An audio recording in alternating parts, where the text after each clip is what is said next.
Hello, hello, hello. What's up? What's up, everybody? How you doing? What's up, freak bitches? Yo, can I say it? Welcome to the No Offense podcast with your boys, Rogelio And Thomas. Tom. Timothy. Timothy? Timothy No, just Tom. Oh, no, your full name is Tomothy, right? Tom, yeah. Actually, it's Thomasina. Thomasina? Right. Yeah, so welcome to the No Offense podcast. Today we are we're just dismissing all of the recent happenings on this small blue rock, and we're going to talk about some of our predictions for 2017. First off, I'd like to correct you that it's not a blue rock. We're actually on a flat plane.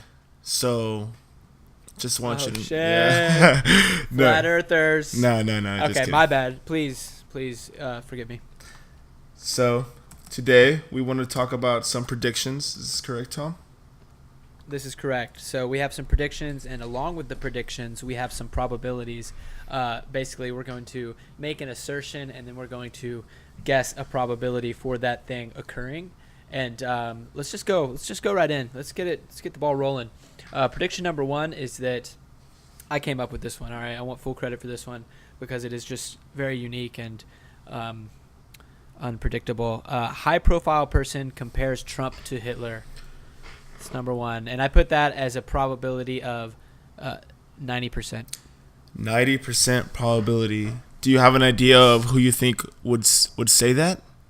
I feel like people have already made that conclusion, no? Or it's already happened. To 2017, I don't think it has happened though, because I feel like I don't think it's happened in 2017. I mean, somebody out there on the tweetscape has done it, but I mean, he's president now, or he's about to be officially president. So it's one thing to say something during an election. It's another thing to say something about your elected official. Yeah, so I think I have to concur with that. 90% sounds like a reasonable prediction. I think that it's going to happen within 2 days of his election. As soon as Donald Trump says anything remotely egregious or could be perceived as any way disagreeable, someone's going to do it, you know? Maybe the key word here is high profile. So Meryl Streep, is she still Joe high Blow. profile? I'm saying Meryl Streep. I'm saying Will Smith. I'm saying Keith Olbermann. I'm saying Bill O'Reilly. I'm saying Megyn Kelly. Somebody is going to pop out with the comparison to the Third Reich, and if they compare his administration to the Third Reich, like that counts. Okay, they don't have to actually say the word Adolf or Hitler. They just have to imply that Donald J. Trump is somehow related to the administration of Deutschland in the years of 1930 to 1945. Well, I hope they don't call him a fascist, you know, because you can't call Hitler and fascism isn't the same thing, is it, Tom? It's funny that you bring that up. I think that fascism is a near meaningless term, and this is reflected in George Orwell's essay, What is Fascism? I believe is the title of that essay. And basically in that essay, Orwell discusses how fascism is sort of just a thing that we call people and political opponents that we don't like. And it's a derogatory term, meaning that a political person, is it kind of like a cult of personality? Because Mussolini was a fascist, correct? Yeah, I think that it's closely associated with that, but I mean, fascist is all like used interchangeably with like, not interchangeably, but it's in like the same category as like communist or socialist or neocon, or like all these other terms I believe have like a sort of functional, structural definitions for what they are, at least, you know, to varying degrees. Whereas fascism, I really think is to me, if I'm gonna give it some credit, say it actually has a meaning, I'm gonna say that it means sort of demagoguery and a willingness. One of the main themes that I've associated with it through my reading and just research is political opportunism. Sort of doing whatever it takes to get whatever you want on a grand scale. It's like a one-state solution to a nation. and I'm looking at the definition. It's a form of radical authoritarian nationalism. So, but in reality, you could perceive anybody as doing something like that if they have the best interests of their nation. I guess you could be like, oh, that's a proto-fascist. That's a new wave fascist. That's a new way of looking at fascism. So yeah, I think. Well, if you think about it, they always have to have the pretense of looking out for their country. Like, it's very hard to imagine a very like authoritarian leader that says, "Yeah, but fuck my country." By the way, like, it's not like it's very hard to like. They just seem so intertwined. Like you're using the excuse that you're looking out for the well-being of America as an excuse for you to annex Mexico. So is hopefully that? Do you think? I'm gonna put that at 0% for 2017. Oh, annexing Mexico. Yeah, I'm gonna do annexation of Mexico 0. I'll do a 3.1% on that. Ooh. No, but here's my thing. Is that do you think that's maybe why Obama was perceived in such a negative light? Like because he was more globalist in his policies and like more of a lame duck foreign policy type of guy. Like he didn't necessarily do everything in the best interest, quote unquote, of the nation. I guess if I'm putting on my thinking cap, or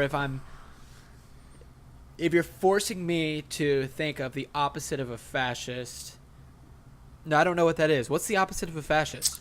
An opposite of a fascist would be. I guess it would be like a process-oriented, like a technocrat. Mm-hmm. I don't know. I'm I'm gonna say a technocrat character, like a. I don't know. Do we call Obama a technocrat? I think he's up there. It'd be a globalist, no? Someone who believes in the whole world rather than just the nation. So what's better for the world? Someone who believes in like climate change and stuff like that. From what I'm gathering here, and from what I've known about fascism or whatever, it's just a nation that is combatant. So it's like one of their main premises is attacking other countries and being like a military force, which is interesting as well because that's kind of what the United States has always been.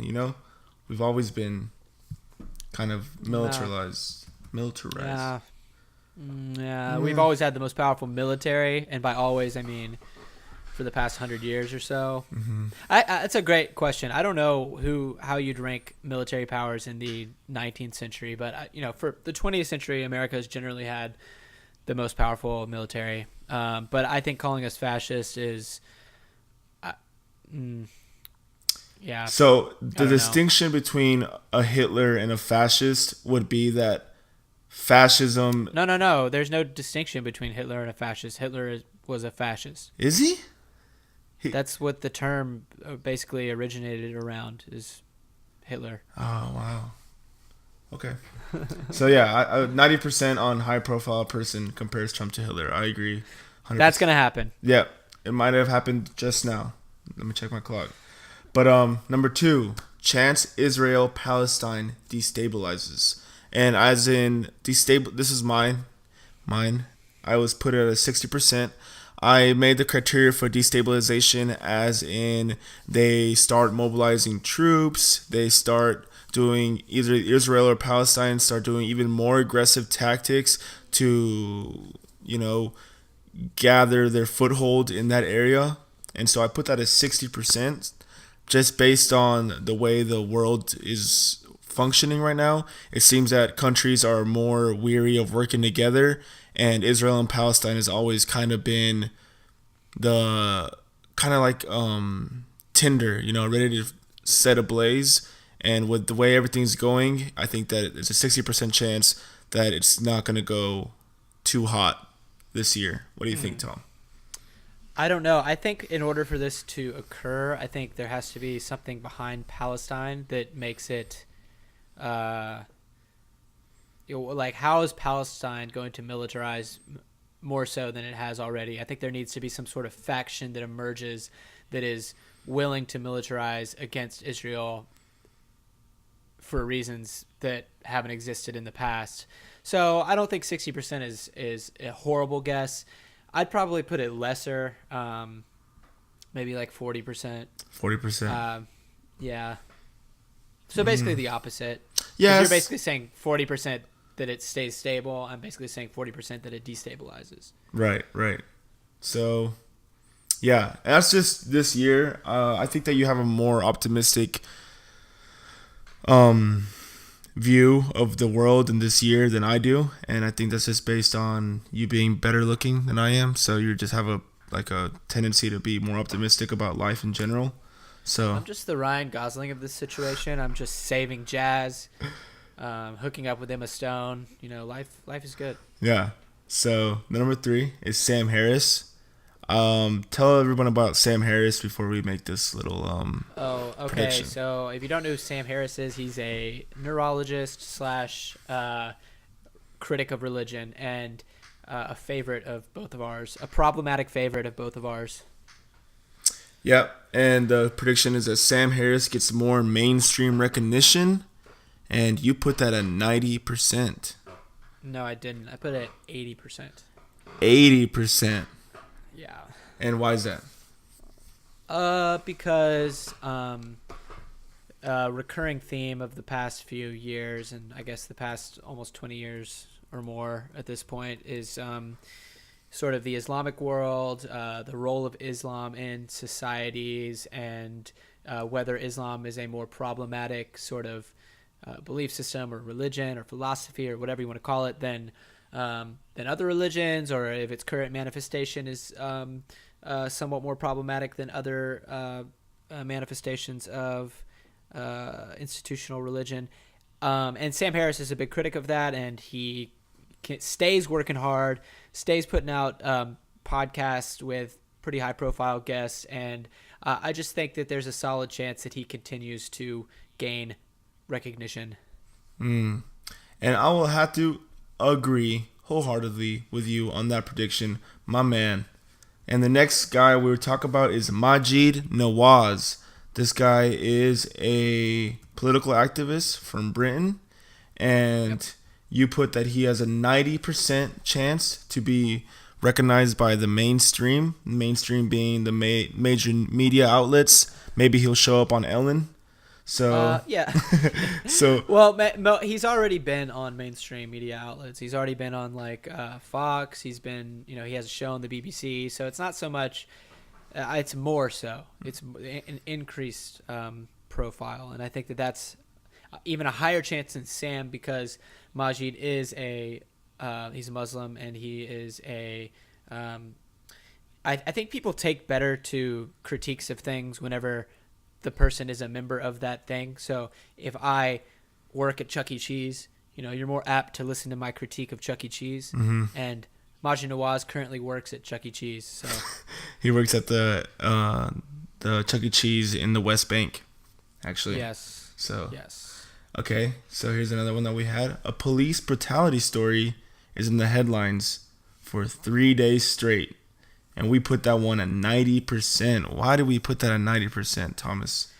Because, police brutality is funny, and I'm sure that we'll do an hour-long special on this one day. But there's just so many police interactions every day, so many people in our great nation, that eventually some subpar cop or subpar human being is going to cause a cop to kill them, and the circumstances around it are going to be ambiguous, and somebody's going to pick up on it, and it's going to spread virally and become a meme in our meme media. Mm-hmm. Meme media. I'm coining that right now. Wow. And it's gonna become a virus, and it's gonna dominate the headlines.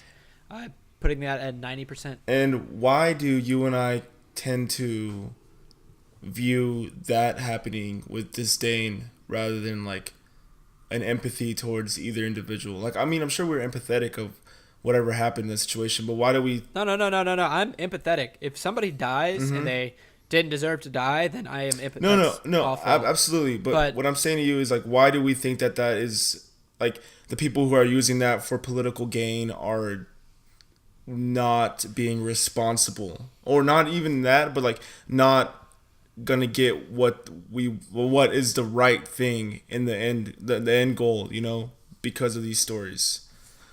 So, for example, police brutality. The police. There's amendments in the Constitution that say no illegal search and seizures, due process, a bunch of legal things to make sure that police and government officials treat citizens a certain way. They have been overstepping their boundaries, and they have been allowed to do certain things that they shouldn't do, certain processes. And those are things that need to be spoken about. But because of these stories, it makes people who would see that as reasonable think different things about that legislation because of these type of big viral stories that happen. I don't know. Like, I don't agree with it seemed like you were asserting that these things are never worth talking about, or I don't think that they're ever worth talking about, or that they can never have any role in our national conversation. Mm-hmm. And I don't think that. I just think that it's sort of like it's something that's easier to talk about than the larger issues, sometimes the bigger, more abstract issues facing our country. And if somebody gets shot in cold blood in the street and it's cut and dry, and police is basically a cop is a murderer, then yeah, let's talk about it. I just think that it becomes weaponized sometimes, and when it becomes weaponized and the circumstances are ambiguous, even like it's not even clear that it was this egregious murder, then it just cheapens when it happens for real. And I'm not convinced that statistically that police brutality is as big of a problem as compared to some other larger issues, like I don't know, like I always bring this up, but just universal health care, like healthcare access, like how many people's lives could we save? So universal health you're talking about, in the grand scheme of things, which one is saving more lives? It's kind of like the classic debate about like gun rights and things of that nature, and like Islam. People are like, well, guns kill more people than Islam does. Similar. Is that kind of what you're saying? Similar fashion, like it's better to legislate on guns than Islam, or am I making a connection that you don't agree with necessarily? You're making a connection. I'm not even sure I see, like, I don't know that people usually make that comparison of guns, and I don't see that come up very much, but maybe that's a comparison people make. I'm just saying that I think we have a prioritization problem in our country where we talk about things that are sensational and in a dark way, kind of entertaining. But if we step back, like, it's kind of like if you go to work and somebody spills coffee on the carpet and you're like, hey, everybody, why did this happen? When in fact, like, the roof is on fire. Like, I think you should pay attention to the roof being on fire. And I don't want to belittle anybody's death. Like, obviously, it's huge. Somebody dying is a terrible thing. But at the end of the day, we live in a country of hundreds of millions of people. So we have problems that are going to affect millions of people that we can probably spend more time on, such as why is education prohibitively expensive? Why do people have access to poor primary education? Why do teachers not get paid very much and aren't very respected and don't have all the tools that they need to educate people? Yeah. So, like, the too long didn't read of this is just, I would love to see people become more intelligent about how they prioritize issues in our country. And I'm not saying push people getting murdered by police to the bottom, but I'm just saying, like, think critically about, like, what you choose to spend your time retweeting, reposting, and considering when we have a lot of issues in this world. So the number 6, so you put that at 90%, and I have to agree. I think that a police brutality story is something that goes viral no matter what. ISIS doesn't expand significantly. We put that at 80%. We said doesn't expand significantly, as in ISIS doesn't get more recruits. ISIS recruiting is down. Their actions in the world aren't as, I guess, they're not as frequent, and they're more in between each other. And I think that 80% is a fair assessment of that. Why do you think that's a fair assessment? Why do you think that ISIS won't expand significantly? I just don't see the conditions necessary for them to expand significantly. I mean, if Syria begins to stabilize, I don't think that the Syrian government will be supportive of ISIS. I don't think, obviously, Russia and us and the Western world is against ISIS, and I think that many of the people in the region, this is just my gut mainly, but I don't see like the coalition coming behind them and enabling them to become more powerful.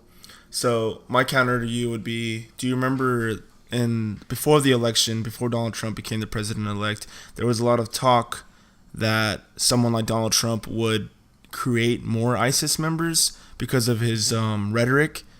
Do you find truth in that, or do you think that is just hot smoke, like smoke? I find it to be more smoky than not smoky. I don't know. I mean, I think that there's enough of that rhetoric out there. I guess the fact that we elected sort of a far right-ish person to our presidency, I guess maybe would alert some people. I don't know. It's hard for me to see that. Oh, Donald Trump is elected, so ISIS enrollment has doubled. Yeah, I don't know. It's like it would be like it would be data that I would have to like be really interested in seeing, but I don't think that I have to agree with you. ISIS does not expand significantly. There's some type of massive restriction of abortion. You put that at 30%, and that, I guess you would put that at 30% because of someone like a Vice President-elect Mike Pence and some people in his cabinet. Why? What was your rationale behind doing that?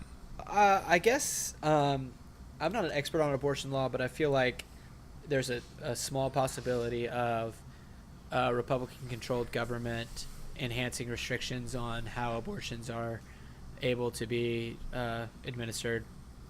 But I put it at 30%, which means I think it's more likely not to happen, but just something to look out for. I think that another fair assessment would be, or another fair prediction that could go under this is there is massive budget cuts for like Planned Parenthood and things of that nature, and I think that would I think that I would put that a little bit higher, maybe like a 45%, where they're budgeting less for Planned Parenthood than they did in years prior. Would you agree with that? Yeah, I don't know how the Planned Parenthood thing will affect abortion, because from what I understand, money is technically not supposed to go to abortion through Planned Parenthood. Mm-hmm. So I don't know. I'm sure that defunding Planned Parenthood is going to cause a net decrease in abortions, because from what I understand, they still do administer abortions, but they just they can't use federal funds to do so. It's very hard. So maybe in a way it's already happened and I'm wrong.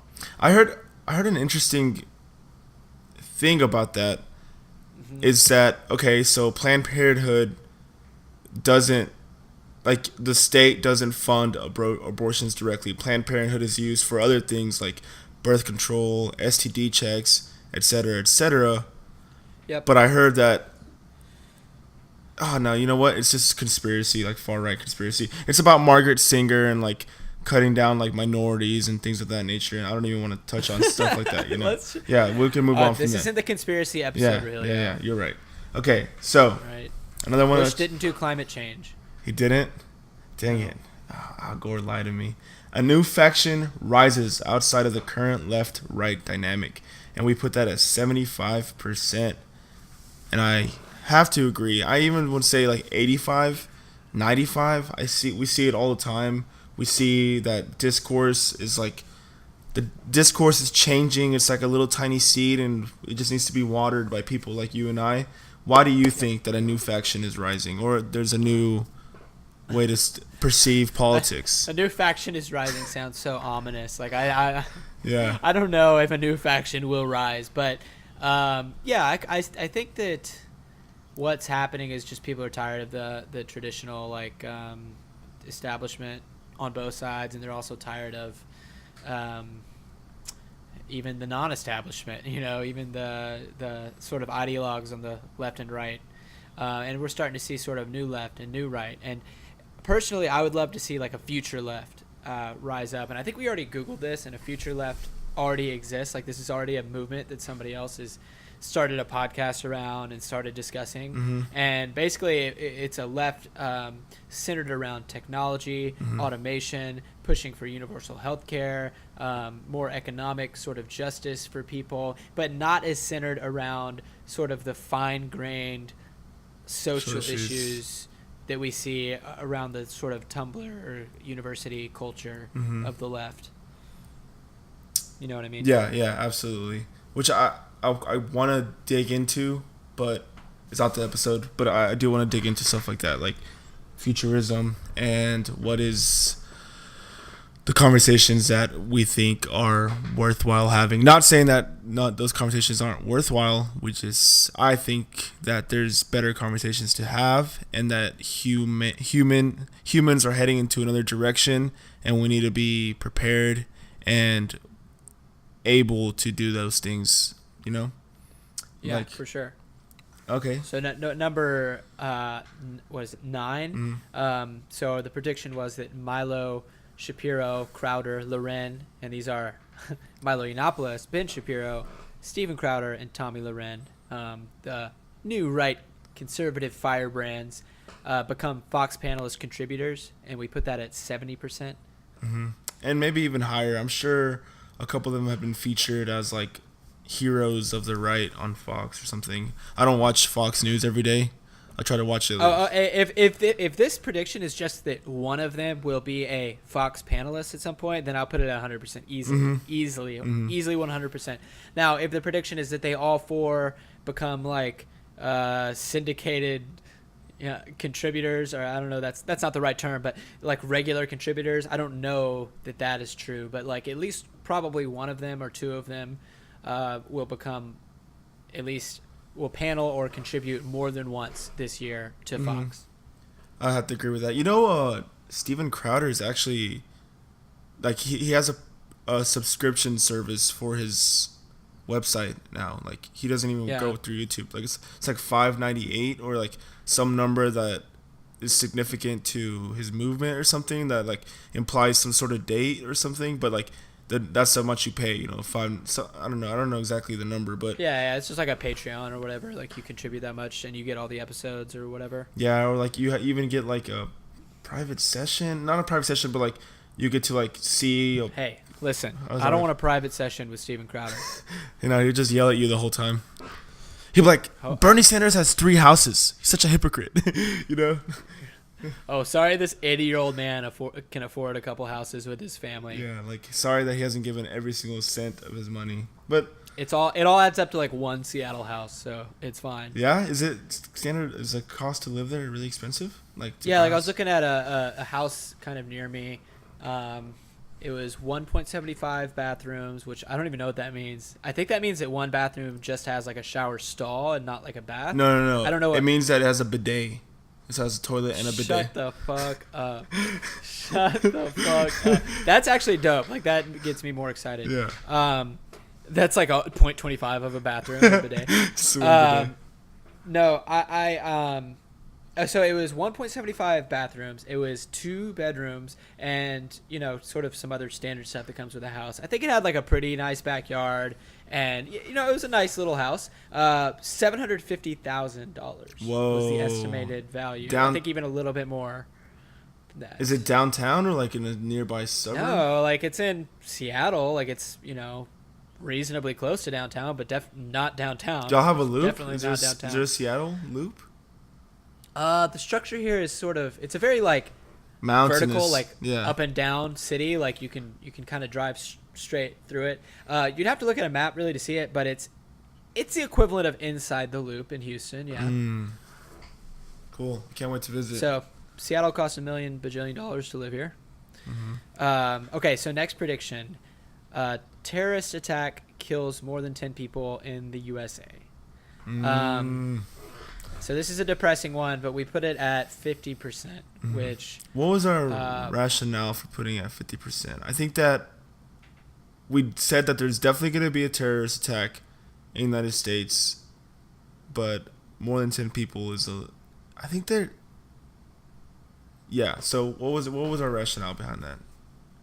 I mean, I don't know how fleshed out our rationale is, other than, it's easy basically to kill people. Like, you get a gun, you shoot people, they die, Mm-hmm. and there are enough people in this world that are crazy lunatics that want to kill people, and where the tensions are high enough, I think globally, it just seems like a realistic thing.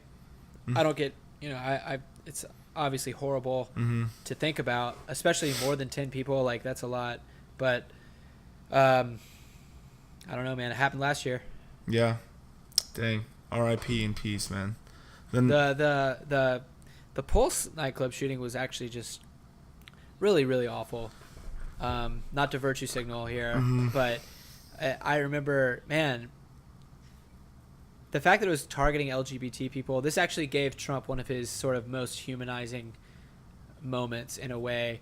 As much as I critique Trump, he did respond to the Pulse nightclub shooting in a decent, halfway decent manner. Mhm. So Yeah.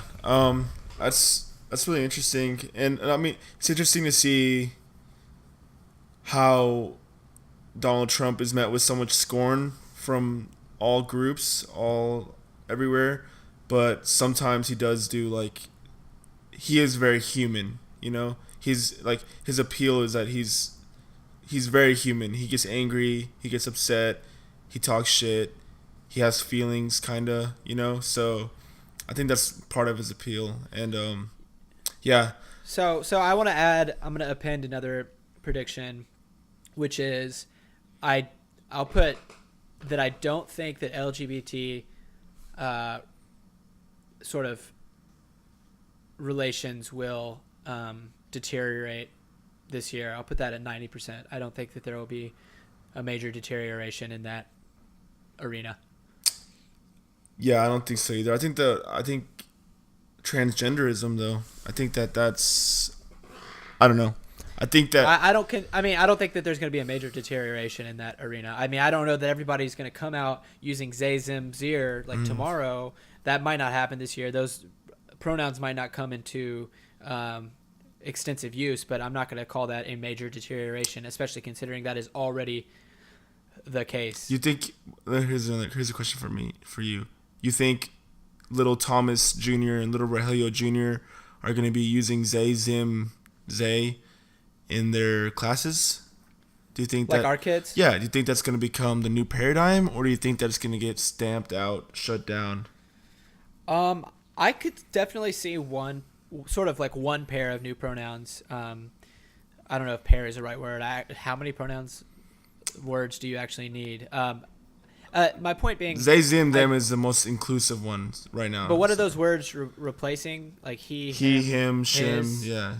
he, him, his, And she, Um, she, and stuff like that. she, her, hers. Yeah, I don't think that we'll see more than one of these sort of pronoun words come into effect, just because that's not how language works. You can't just shove.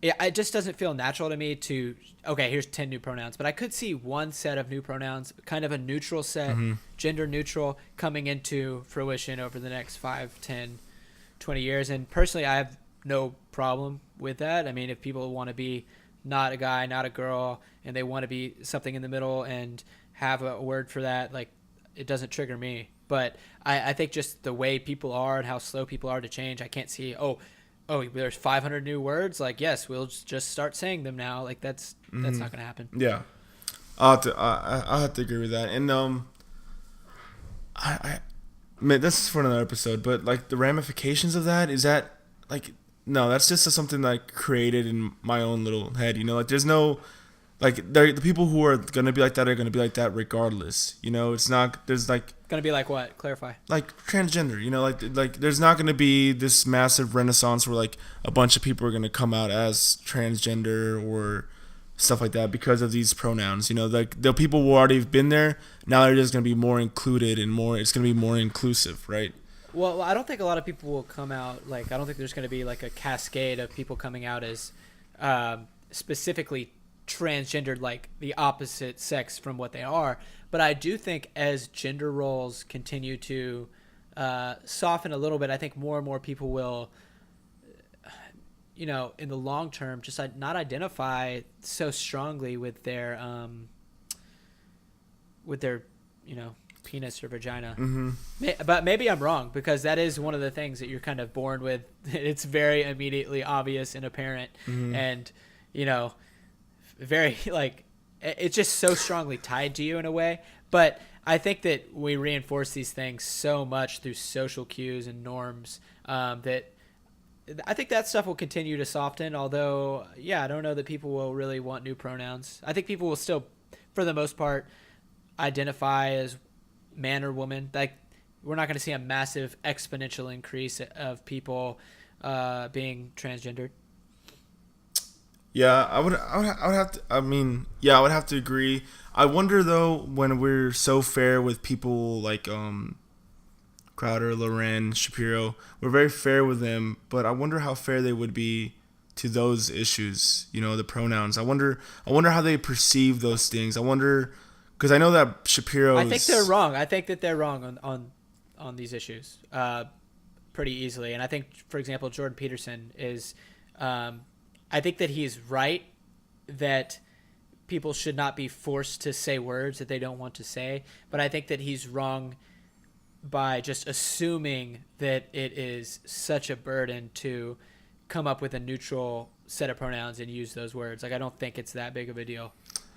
Yeah, we were talking about Jordan Peterson earlier. I think that's where you split from liking him so much. Is that true? Like, you appreciate where he's coming from about freedom of speech and not forcing anybody to say anything they don't want to say, but then one of his reasonings behind it is that people don't want to learn these new words, and also that transgenderism is not as people in transgender culture have said it is, that it's worth noting that it may be like a mental illness or something like that, like autism or something. I've heard Jordan Peterson talk about that. I mean, I'm not an expert. All I know is that there are people that are sort of off, they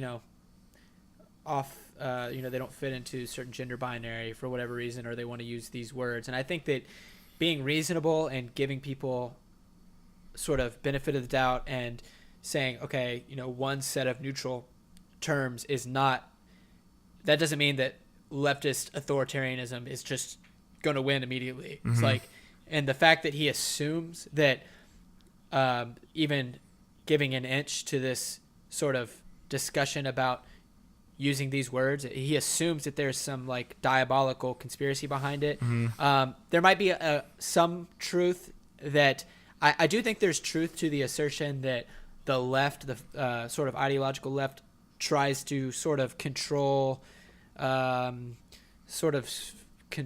like a social control element that is backed up by kind of like trying to be like signal your virtue mm-hmm. and show that you're a good person. And if you don't, maybe you don't believe in these words. Like, I don't think it makes you a bad person if you're not sure about them. Like, it doesn't mean you're denying another person's personhood. Like, this is a very new thing that exists that a lot of people are just now considering. So, you know what I mean? Yeah, absolutely. No, that's it's interesting. I can't wait to see what goes on in that sphere, in that environment. I know a couple of... The gender sphere? Yeah, the gender sphere. I know a couple of transgenders, or I know one who is a drag queen, and I know there's a difference. So, I don't know. I'm just... drag queen is just somebody who dresses up as a woman. Yeah, but is a man who dresses up as a woman. And transgender is someone who perceives himself as another gender, and it's really interesting. I mean, there's a spectrum. Like, the human mind is so complex, and you try to like put it in these boxes, and mm-hmm. it just doesn't fit in boxes. And but by that same token, when you invent a bunch of boxes and you want everybody to believe in your boxes, it's like, maybe they won't, and it doesn't mean they're bad people inherently, especially if they're not like enforcing some type of violence or doing anything to you. Like, there can be a discussion about it without people being evil to each other. But we have some fun predictions coming up here. Wait, before we do the fun predictions, now that we talked about LGBT relationships. I mean, Yeah, shout out to transgender people. If any transgender person is listening and wants to be on the podcast and discuss this, we would be elated to have you. yes, please. Actually, that'd be absolutely amazing and awesome. And we'd love to have you on. We'd love to hear your opinion and love to, you know, yeah, it'd be awesome. That's why we're so offensive. Sorry, what were you gonna say, bro? I was gonna say, because we're talking about LGBT, I wanted to talk to you about the kind of like the culture war, and what do you think about, I guess, what cultural relationships, like I guess like the people who believe in intersectionality and things of that nature. What percentage do you give that they will become a little bit more, I guess, less problematic would be the best word to say. Like, what percentage would you give that people who, for example, think that Macklemore is not a good artist because he's white and he can't rap because it's cultural appropriation off the bat? You know, people. I think a lot of people. Okay, I think I get your point. I think a lot of people need like a year before they really change. Like, I don't know about you, but I change gradually. I mean, I think I change faster now just because I think so critically about things, and I'm just sort of, it's easier for me to turn on a dime now because I'm not very passive about the way that I participate in culture. But for most people, including people who participate in that kind of discussion, I think that they need time, and some of them will die down and become more moderate. And I think that sort of like, I think people are getting tired of like the Meryl Streeps of the world, and Meryl Streep is not like super extreme like intersectional feminist per se, but you know that I think that her little speech at the Golden Globes was kind of a good example of just some sort of Cuckery. just some cuckery, some blind Hollywood elitism that is kind of what led to us getting Trump in the first place. And not, you know, obviously it's very complicated, but that sort of like she just spoke out of her ass, especially when it came to like mixed martial arts, and when it came to I don't know, her implications that football isn't diverse, her implications that MMA isn't diverse, her implications that that I don't know, man. She made like a Rogelio talking about a conspiracy theory type of connection. You know what I'm saying? Like she did, like, she made a connection with things that you were like, I see what your point was, but at the same time, no, you're kind of wrong. You know, like, it just seemed kind of like a cheap shot. Exactly. In a way, like, it wasn't brave of her, really. It was just, you know, Meryl Streep on her pedestal. Yeah. But enough about her.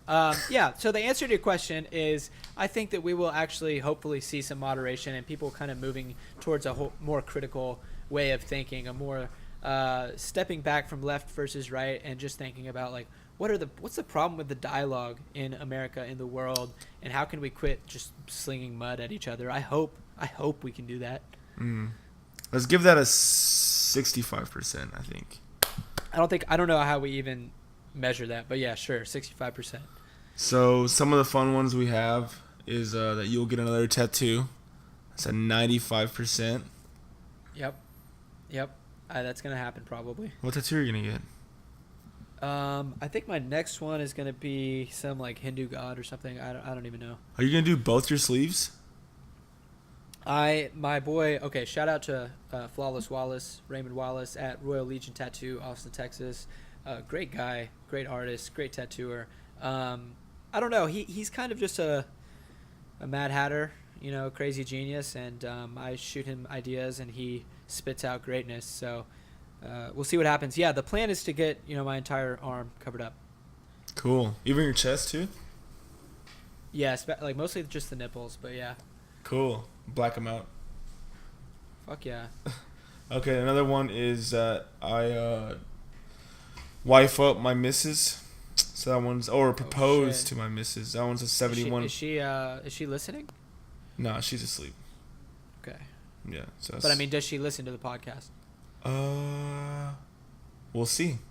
We'll see. If she listens to it, she'll know exactly what. Like, she's like, what? 71.2%. Yeah, exactly. That's the percentage we gave it. Boy, you better round that up to 100. And then Tom gets a girlfriend. That's a 51.1. Why is it 51.1? Shout out to Stephanie. I don't know. I'm kind of getting a little bit more like in the mood for you know, a non. How do you say this? A non one night stand type of deal. So we'll see. You want like a 33 night stand? Yeah. Yeah, I got you. A month long stand. So, yeah, that's a good little prediction episode. I like that. So let me ask you, how have you changed since you started this podcast? What ideologically, what have you noticed any change in the way you perceive things or the way you talk about things? I don't know. I feel like I just continue down the road of. Now I feel more like a more objective. You know, like I don't feel like I can be a part of the left or the right or one team or another. I just feel like I'm a slave to the facts and the. I'm not saying that I completely understand the facts. I misinterpret things. I don't understand things. I make the wrong inferences and assumptions. But I'm always like just trying to figure out reality from a third-party perspective rather than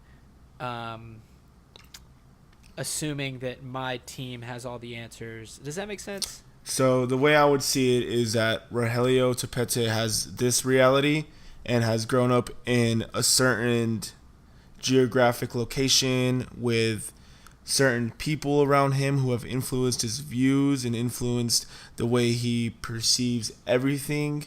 But Okay. I can't let that dictate the way that I perceive things. So I constantly have to challenge my belief systems and wonder why I tend to believe one side more than the other.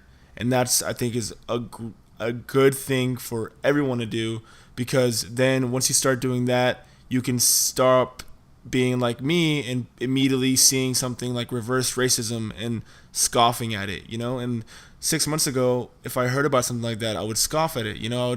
I'd be like, haha, yeah, right, like that's not true. Black people are oppressed, yada yada.